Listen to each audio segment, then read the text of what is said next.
So the study I want to cover today is very, very interesting for anyone who's, been an adult or anyone who's been alive longer than 2020, because inherent in the whole COVID circumstance is that there's going to be sides, right? There's going to be sides, just like politics, there's sides. And so a new study just came out from New Zealand where the authors looked at moralization of the COVID-19 response and how it's become a moral issue socially, or they were asking the question, has it become a moral issue?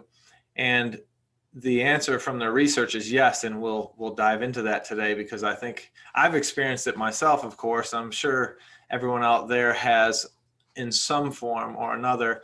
And the fact that it occurred during an election year, I think, probably drove the moralization process further than it may have gone, because there seems to be a pretty clear political line between the two sides. So I'm not here to discuss politics today, but it's interesting, and the study even comments on it too. So let's look at the study entitled Moralization of the COVID-19 Health Response, Asymmetry and Tolerance for Human Costs. And again, the authors are from New Zealand, and it was in the journal Experimental Social Psychology. And they were asking the question, or they say, we hypothesize that because COVID-19 remains an urgent and visible threat, efforts to combat its negative health consequences have become moralized. And so in order to test this hypothesis, they ran two studies. They ran one study in America, one study in New Zealand. In America, what they did was they had American participants evaluate the costs, and the costs would be public shaming, deaths, illnesses, and police abuse of power. And what they asked Americans to evaluate was, what is more acceptable, public shaming, deaths, illnesses, and police abuse of power, in an effort to minimize COVID-19's health impact? Or is it more acceptable to publicly shame people for deaths and illnesses to happen and for police to abuse power when in non-health related COVID-19 efforts? So like when we're prioritizing economic costs, when we're saying reopen the economy, or if or just nothing related to COVID at all, like traffic death or traffic stops. In study two for New Zealand, they wanted New Zealand participants to evaluate how they viewed the quality of a research proposal. And what they did was they gave two proposals. They said the first one questioned continuing COVID-19 elimination strategies like a lockdown, and the other, supported abandoning the elimination strategy. And so they shared this exact same methodology of the studies. The participants had access to all the information they needed, and the information was similar. So they, in actuality, were the exact same quality studies, just asking a different question.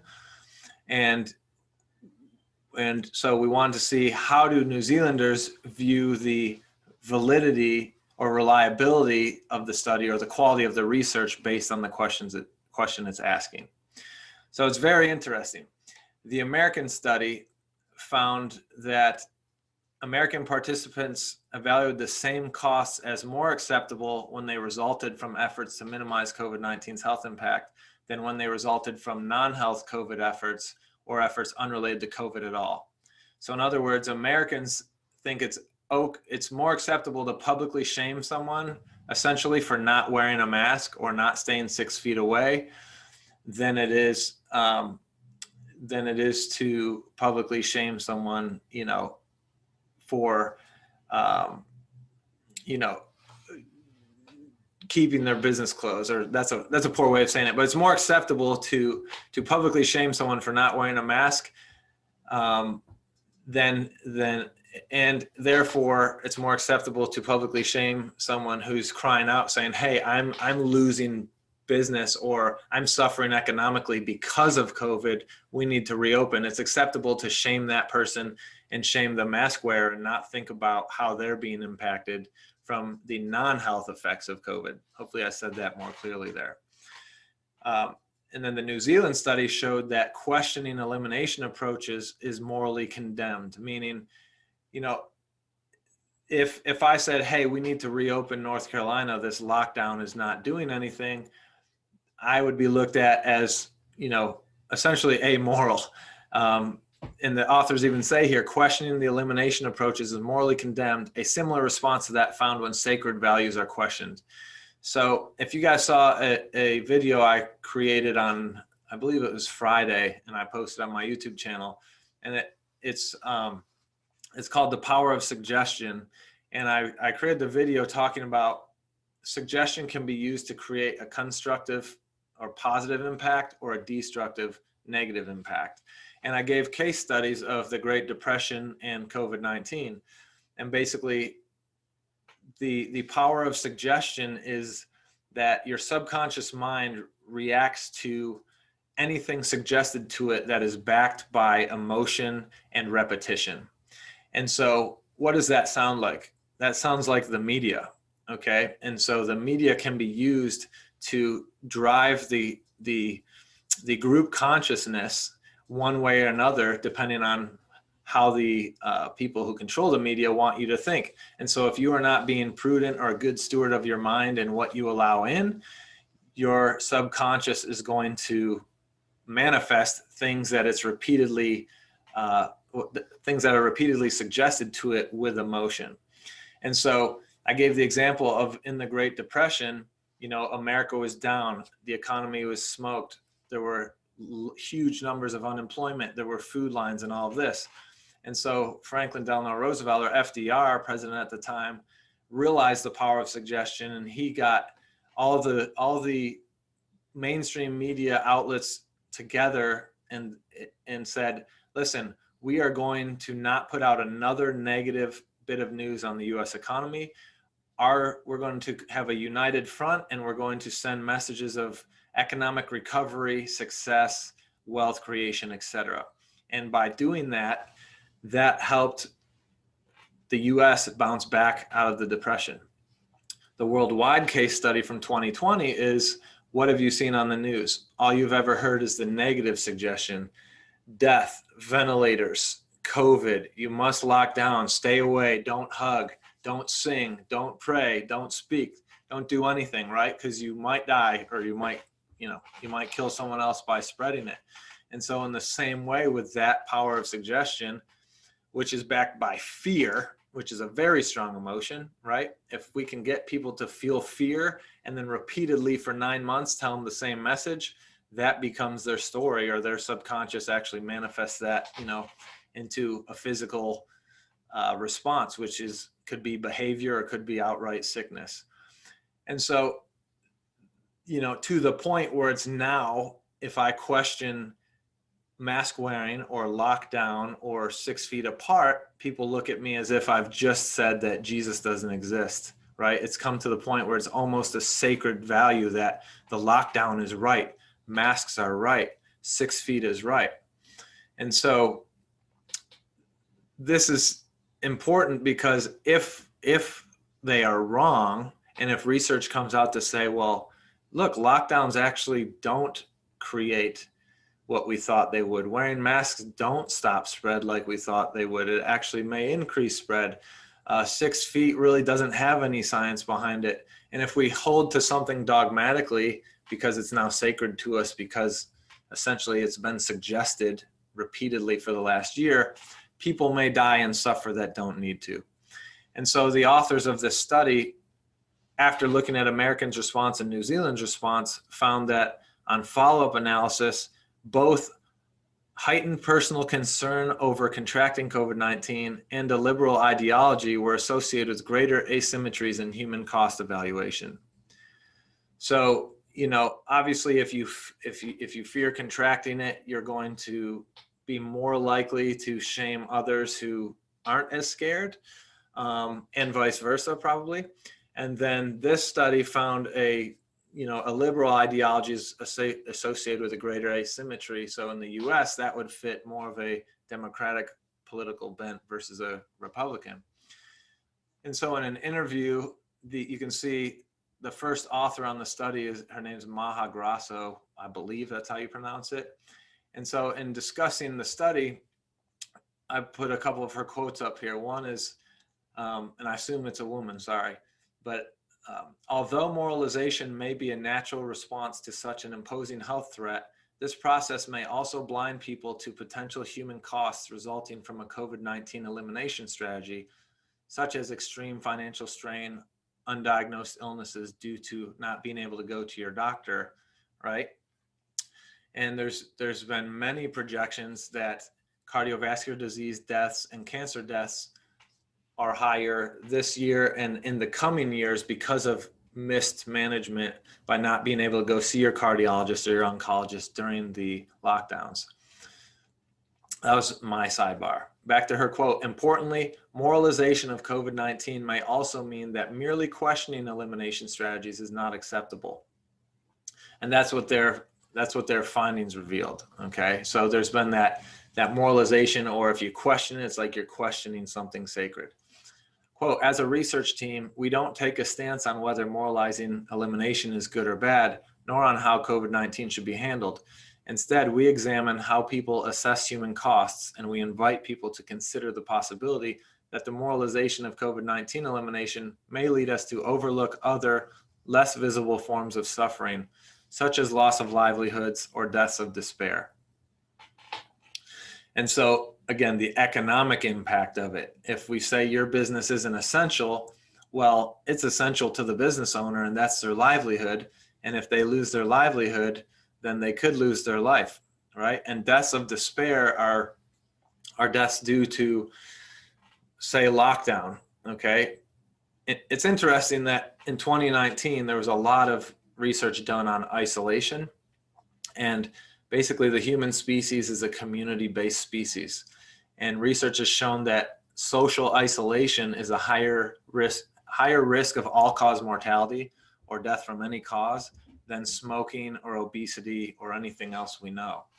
And so, lockdown promotes social isolation, 6 feet apart, social isolation, don't hug, all of that is promoting isolation. Don't have more than 10 people at your Thanksgiving. These can drive deaths of despair because you're isolated, depressed, that sort of thing. The suicide rate in teenagers is higher than ever. Probably part of that is, hey, we can't go hang out with our friends and go be teenagers. So back to their quote, it may also lead us to discount peer-reviewed scientific evidence that documents human costs resulting from elimination-based strategies. And that's where this is powerful, because we are seeing research come out very often, almost daily, saying that lockdowns haven't had the impact that we'd hoped. So lockdowns didn't slow the virus. Masks, don't slow the virus.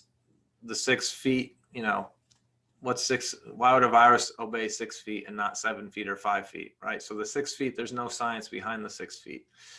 So if we're sticking to something dogmatically, even though we have peer-reviewed scientific evidence saying, hey, sorry, but what you're believing isn't true, that can hurt people because, well, no, this is my dogmatic belief, we're going to keep the lockdown going. Well, that might drive further deaths of despair, further economic loss, and on a personal level and a national level. So we need to be open to challenging our beliefs. So let's open this up to questions here. So what do you think should be done instead? It seems like you're supporting the idea that mask wearing and social distancing aren't working, and I have seen studies to the contrary, but I can't cite them for you right now. Yep. And you're supporting not shutting things down. What do you think should be done instead to slow the spread at a time when 3,000 people are dying a day? It might be 4, I can't remember, but it's off the chart right now. So what do you think should be done? Well, first we need real statistics. So believing that 3,000 people a day are dying of COVID, I would like to see proof of that beyond COVID was on their death certificate. Okay. But from the research that supports lockdowns is research that supports targeted lockdowns for people that are susceptible. So that would be, hey, if you're 70 plus with a pre-existing condition, you may want to stay home and not go out as much. But children who are essentially not impacted at all don't need to be locked in houses, don't need to be wearing masks, don't need to be sitting 6 feet apart from their students. You know, like the young don't need to have their life drastically change the way it has been. There's nothing to support that needs to be done. If the kids have grandparents at home, or if they, I mean, as a parent, it's been a really tricky line that we've been walking, and our kids are mostly in person at school with masks and social distancing. And I hate that. I mean, I totally, I see both sides to the dilemma. And I worry about, I even worry about like, my kids haven't been sick this winter. I haven't been sick this winter. And I worry about us not being exposed to those germs. I mean, it's great not being sick. I'm not complaining on one level, but I wonder from a gut health standpoint, what is the long-term, or even, and then shorter term effect going to be of that? I wonder about the kids, not seeing people's mouths when they're moving and when they're talking. What are the effects of not being able to, having a difficult time reading facial expressions? And there's all kinds of different learning disabilities that relate to not being having difficulty reading body language and facial expressions. And I think, what is it, like 80% of our communication is body language, at least. So it's a hugely challenging thing. I'm also curious, I haven't seen all your videos, but what your stance is on the vaccine, because one side would be, well, we're just waiting for this vaccine and that's what's going to change everything. But how much is this virus constantly changing, and how effective is the vaccine? And my family doesn't get annual flu vaccines because I feel like there's so many preservatives in them, and the vaccines are so ineffective, it's not worth the trade-off. All of those are great points, and I agree with you nearly 100%. And these are the trade-offs that we have to be willing to ask, and we have to be willing to address if, when our questions are answered, it doesn't fit what we've been doing, right? And that's what is interesting to me about this study, is showing that people aren't willing to change, even if we show them evidence that what they believe isn't what's being borne out in the science. And so the perfect example is what you said. Kids need to develop, cultural and social interactions and ability to read body language and all of that. Well, the masking doesn't allow them to do that, but there's not evidence behind the mask saying that they're slowing transmission at all. And so, and we'd have to go over it on a different video, but I'd send you back to a recent Instagram post or Facebook post I made, where the CDC tweeted on January 5th that masks helped decrease transmission, hospitalizations, and deaths in Delaware. And they're like, check out this study, okay? That post was January 5th. The study ended back in, I'd have to look for you, but it's like May or something, okay? And so when the study ended, it looked like masks decreased all those things because the mask mandate happened here, things went down, they end the study here. But since that study ended, the mask mandate hasn't, numbers have skyrocketed, okay? So if they'll say, hey, you're promoting this science, you're giving false science, but the CDC is using that science, when they've had, 7-8 months now to go back and update it. But on January 5th, they're saying masks work. Right. It's crazy. So it makes you wonder, well, what the heck is the agenda behind this? And so we have to be willing to look at science and keep rolling with it, with updated info, and say, okay, it appeared back then to help, but now we've got 8 more months where the whole world's been wearing them, and the numbers are all higher than they were pre-mandate. Or you can look there's got to be there has to be a proactive stance that we can take Well, to help protect people. And that stance, you know, is going to sound biased, but I mean, you buy it. It's individual responsibility and it's individual health. And I've reviewed multiple studies on here about vitamin D prevents ARDS, prevents infection, prevents ventilator deaths. And vitamin D is essentially almost free, very inexpensive. If they're really worried about public health, which doesn't exist, by the way, then they would provide vitamin D for everyone and be shouting that from the rooftops. Vitamin C, vitamin A, zinc, all this stuff has mountains of research, way more than the COVID vaccine will ever have. And even with the COVID vaccine, they say this will not prevent infection. It only makes cases more mild. Well, guess what? Most people are asymptomatic. Most of the people who are symptomatic are mild. 99.5% survive. So the vaccine, in my mind, is 100% risk. I mean, but there's still so many people that are dying right now. And I hear that there are other factors involved in their death, but there's still a ton more people, I'm sure, in this country that are dying now, this in 2020 than 2019. I mean, it's not. I posted the chart last week. You go on my Facebook page. I posted the chart. It's the last 10 years of deaths and rate of death. And I wrote which year had a pandemic, because they're all exactly the same. So you think that they're putting COVID on a death certificate and they actually died of other causes? Absolutely. They may have died with COVID, but they're not dying of COVID. Some are, right? But it's not 3,000 a day. And like, if you go look at the flu statistics, last year, I posted something the other day, basically COVID's cured the flu. Last year on X date, 1,900 people, up to this date, 1,900 people had died of flu. This year it's 36. Is the flu eliminated, or are we calling everything COVID? Well, or we're social distancing and wearing masks, and so the flu isn't No, being spread no. around the way. No, because then why is COVID spreading and not flu? Or why is flu being prevented and not COVID by those same things? You can't have one and not the other. Either way, right?